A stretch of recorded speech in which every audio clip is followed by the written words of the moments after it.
So here we are with the man who puts the JoCo into JoCo Cruise. Can you introduce yourself? Yeah, my name is Jonathan Coulton. I'm a singer-songwriter and one of the owners and operators of the JoCo Cruise. Okay. So how would you describe a JoCo Cruise for the uninitiated? Like, what is it? Who should come?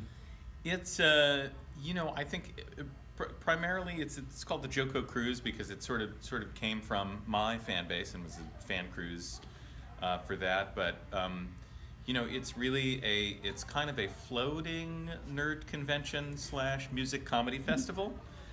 We invite a bunch of other entertainers, musicians, comedians, authors, and we spend a week together on a ship, and we have performances every day, but there are also various gatherings of various kinds, cocktail parties and dances, of course, but then groups that get together and do knitting together. We have a lot of people who play board games pretty consistently throughout the week, and it's just a real good time. I mean, I think one way to think of it is it's kind of like a floating Comic-Con without all of the waiting in lines and without all of the terrible branding.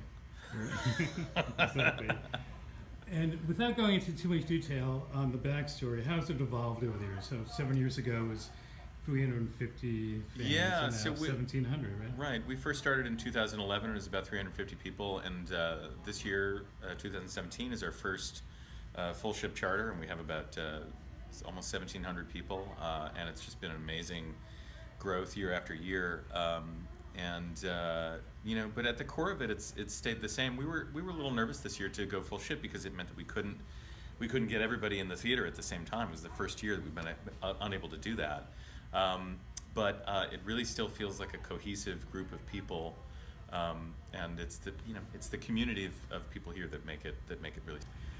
Let's talk about creativity for a second. So tell us a bit about your philosophy, because you're pretty unique in the space regarding Creative Commons and creative expression, and how you're using the internet to connect with and grow your fans. Yeah, I mean, I think that's become less interesting as the rest of the music industry has changed around the internet. Catching up. Yeah, but I think there was, when I first started as a professional musician, it wasn't really clear how you could be make it as an artist without a record label. It was only the beginning of people doing that.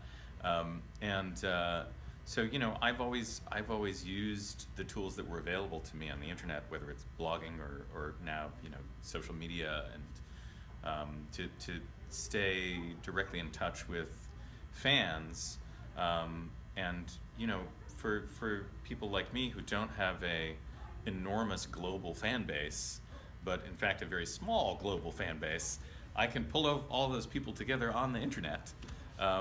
And it doesn't have to be. I don't have to sell out Madison Square Garden to make a living. I mean, that's just not true anymore. So it's kind of an exciting time to be an artist. You can, for the most part, you can get all the tools you need to make your art at home, and you can publish yourself on various platforms, and you can promote yourself, and it really lets you be the master of your own career in a totally unprecedented way. So I think it's a very exciting time for artists. And I think the way you put yourself out there, you seem to have like a very devoted, deeply yeah, I mean, you're certainly crazed. You're certainly seeing the cream of the crop here. This is like, the people who come on the JoCo Cruise are pretty serious about Yes. the JoCo Cruise. Yes. Yeah, I mean, I think that's also something about nerd culture that makes it that way. The idea of being a nerd and nerd culture is, I feel like, a little bit overused these days, as popular culture and nerd culture have kind of merged in many ways. But I think one thing that remains true is that there's a certain kind of fan of things. There's a certain kind of person who is a fan of popular culture or of nerd culture, and they are enthusiasts. And this means that they love to love things. They decide what the stuff is that they like, and then they take a deep dive into it, and they get really involved with it. And that's one of the things that's so gratifying about this cruise, is that those people are here, and we bring all these other performers, and our fans become fans of these other performers, and performers tell me all the time, we have Amy Mann and Ted Leo on the cruise this year. They've been here the last 3 years. And the first year they came, they were cool rock stars. And I was like, why? I can't believe you guys said yes. But they came, and they have, over the past few years, really come to know and be embraced by this community of nerds. And it turns out they're secret nerds themselves. People from the music industry who, professional musicians who end up on this cruise, not having been in touch with this culture before, always say to me, who are these nice people? These are the greatest audiences I've ever played for. And it's true. The fans are wonderful on this cruise. The first JoCo Coachella took place less than 48 hours ago. So yes. What went into the planning, and how do you think it went? Well, so, as I mentioned, we were nervous about having to split up the crowd into separate shows on this cruise. And we wanted to have at least one event where we could all be together. And so we decided to essentially have a music festival in Laredo when we stopped there. And, I think now that I say that out loud, it seems a little crazy that we would decide to set up an outdoor music festival in the middle of a cruise. But we did, and it went really great. The town was fantastic. We sort of took over the town square. All the restaurants set up booths, and they had a food festival. Locals were coming in and watching, and everybody just had a great time. And Laredo is such a lovely place, and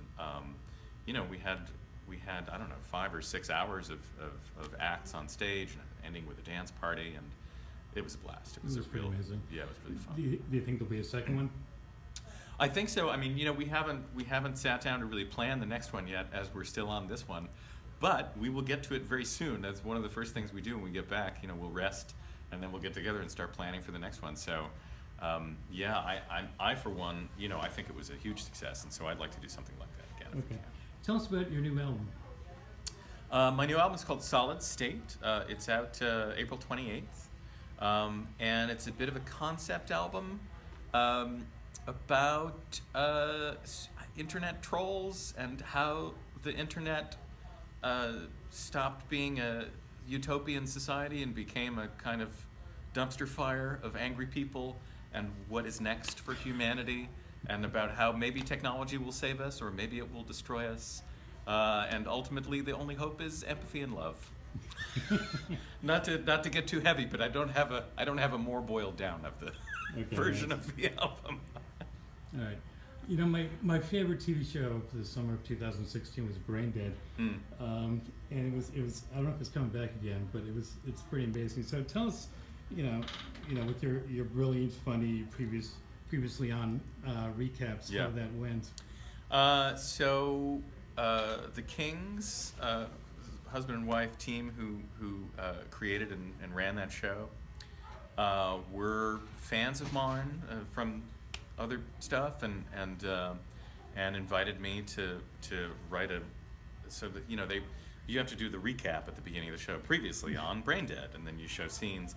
But they never liked that. They always thought that was dumb. So they said, what if we did a musical version? So they hired me to write a song for the beginning of each show, recapping what happened, and then they would cut together a video that went with it. It was a really fun project because they were unafraid to do funny, strange things with the format. So it was a nice challenge. Yeah. So you'll continue to play with it? Yeah, I hope so. Yeah. Okay, good. All right, just to wrap up, back to the cruise. What goes on behind the scenes? Like, what do you do during the day? Oh, boy. Because I mean, there are Jonathan sightings occasionally. Yes, I'm around. I mean, part of my job here is to be a genial host, so I can't be too involved in the nitty gritty of stuff. I check in at some of the meetings here, but I don't. And I think also most of my team tries to shield me from a lot of those details because. Part of what I'm here to do is hang out and be comfortable and put on good shows, and that's hard to do when you're exhausted and worried about all the details of the cruise. So, but I check in meetings from time to time. There's a lot of time spent rehearsing because all of our performers tend to sort of sit in on each other's shows and collaborate in various ways. So this morning I got up, had breakfast with the family. came downstairs and did a couple of hours of rehearsal with a bunch of the performers. We're doing a bunch of cover songs at the end of my show today, so we had to get those together. I had to put my show together. Somewhere in there I went to a couple of the planning meetings and pretended to pay attention. Okay, so you don't get to go to some of the fun sessions or the shadow No, I events don't and- get to see. I don't get to see a lot of the stuff because I have so much of my own to Yeah. do. You know, I see the main shows because I MC those. I introduce everybody. Yeah. If I have time and energy, I will certainly go check out some of the other sessions. Okay. Well, I've been on a lot of cruises, and there's nothing quite like JoCo Cruise. So, congrats on putting this together, and Thank you. good luck in the future. Well, thank you.